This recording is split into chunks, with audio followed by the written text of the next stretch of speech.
एक तरीके से संघ में आपने काम किया, प्रचारक रहे, वापस लौटे, पढ़ाई हुई, नौकरी शुरू हुई। उसके बाद में ऐसी क्या स्थिति परिस्थिति बनी कि फिर से दोबारा राजनीतिक क्षेत्र में जिस तरीके से आपका आना देखिए, हुआ? मैं क्योंकि मेरा संघ से जुड़ाव निरंतर रहा, सिर्फ निरंतर रहा हमें। जी। उसी पीरियड में जब मैं वहाँ काम कर रहा था थर्मल में, तभी मेरे को संघ के बड़े अधिकारियों ने कहा कि आपको बजरंग दल का गठन 1984 में हो गया था दिल्ली में। जी। 86 में जो संघ के बड़े अधिकारी थे उनका कोटा में कि बजरंग दल का काम तुम देखोगे। तो मेरे को समझाकर उन्होंने बजरंग दल का काम दे दिया। नहीं, राजस्थान में बजरंग दल का मैं पहला सदस्य हूँ। राजस्थान में बजरंग दल के पहले सदस्य हैं? हाँ जी। और योको की बजरंग दल वहीं से राजस्थान में स्टार्ट हुआ है, हाड़ौती से शुरू हुआ। हाड़ौती से हुआ है। और फिर कैसे बजरंग दल काम करेगा, क्या करेगा, ये सब अधिकारी से विचार विमर्श करके मैंने ही सारी इसकी रूपरेखा बनाई, मैंने ही सारा तैयार किया। संयोग कहूँ, दुर्भाग्य कहूँ कि हमारे यहाँ कोटा शहर में अनंत चतुर्दशी जुलूस निकलता है। हाँ, बड़ा जुलूस निकलता है, मैंने देखा है कई बार। बड़ा निकलता है, उसमें 1 लाख से भी लोग होते हैं, कभी कभी ज्यादा होते हैं। जी। तो अनंत चतुर्दशी वालों ने कहा, क्योंकि तुमने बजरंग दल काम करता था और काफी विस्तार वहां ले लिया था कोटा में, तो क्या तुम इसकी सुरक्षा का काम देखोगे?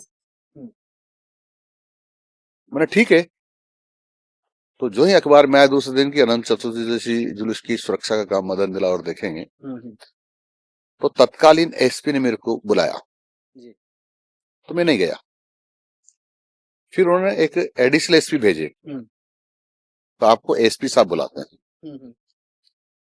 तो मैं गया नहीं। मैं समझ गया था बजरंग दल का काम करते करते कभी कभी इस प्रकार से रोकने के लिए या 1-2 दिन रोक के जुलूस निकल जाएगा, उसके बाद छोड़ेंगे, तो मैं नहीं गया। फिर हमारी जाति के ही एक अधिकारी थे, जो था उनका नाम था बीडी असवाल। बीडी असवाल जी। जो अभी भी हैं, वो एसपी से रिटायर्ड हुए, उस समय डीवाईएसपी थे। उनका यार मैं एसपी साहब ने भेजा हूँ और मैं तुम्हारी जाति का हूँ, आप एसपी साहब के पास चलिए। मैं नहीं जाता हूँ। फिर उनको लगा कि ये जाएगा नहीं। उनका यार एसपी साहब ये आश्वस्त चाहते हैं, आश्वस्त होना चाहते हैं कि आप गड़बड़ नहीं करोगे जुलूस में। तो मैंने कहा ये गारंटी मेरी है, न तो हमारे बजरंग दल वाले गड़बड़ करेंगे, न अनंत चतुर्दशी जुलूस की जो हमारी समिति वो करेगी। लेकिन किसी ने गड़बड़ किया तो फिर हमको नहीं रोक पाओ। छेड़ेंगे भी नहीं, लेकिन छेड़ने वालों को छोड़ेंगे भी नहीं। क्यों? फिर हम रोक नहीं पाएंगे। और उस समय क्या परिस्थितियां बनती है मैंने कहा, पर अच्छा नहीं होगा ये। उनका ये जिम्मेदारी हमारी है, ये जिम्मेदारी हमारी है। मैंने ठीक है।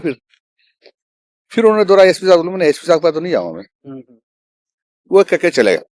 फिर मेरा अंडरग्राउंड हो गया।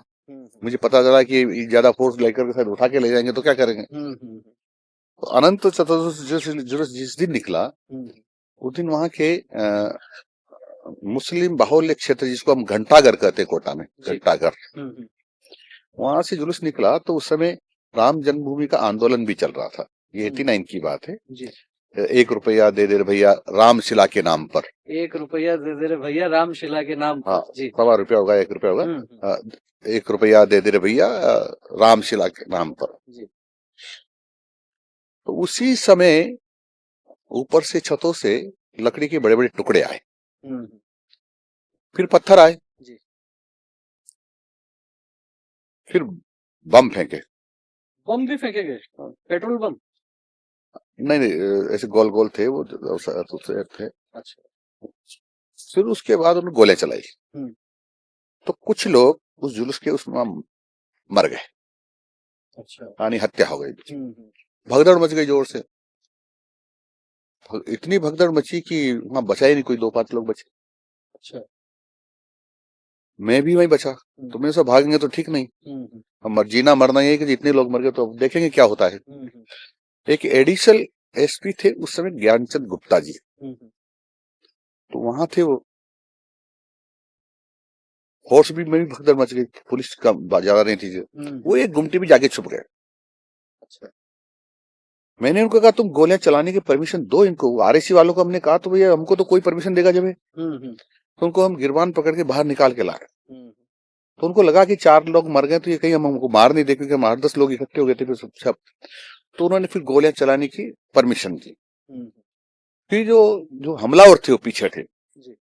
और कुल मिलाकर जो अपुष्ट समाचारों से हमारे पास समाचार हैं, लगभग 30 से 36 लोग वहां उसमें मरे। 30 से 36 लोग? कौन से सन की बात होगी लगभग? 89। हाँ। कुछ लोग तो ऐसे थे जो अलीगढ़ के थे, मेरठ के थे, कुछ लोग ऐसे थे उसमें से जो शायद दंगा कराने के लिए ही आए थे। पूरा षड्यंत्र पहले से षड्यंत्र पूर्वक था। मेरे पर वो सारा मुकदमा मेरे ऊपर लगाया। एक कमीशन बैठा, कमीशन ने फिर मेरे को क्लीन चिट दी। लेकिन इसके बीच में जब मेरे मुकदमा दर्ज कराया तो मैं अंडरग्राउंड हो गया और मैं तलवाड़ा करके एक जगह है बांसवाड़ा में, वहां तक मैं चला गया। अच्छा। दूर पे, इतने दूर कैसे ढूंढेंगे।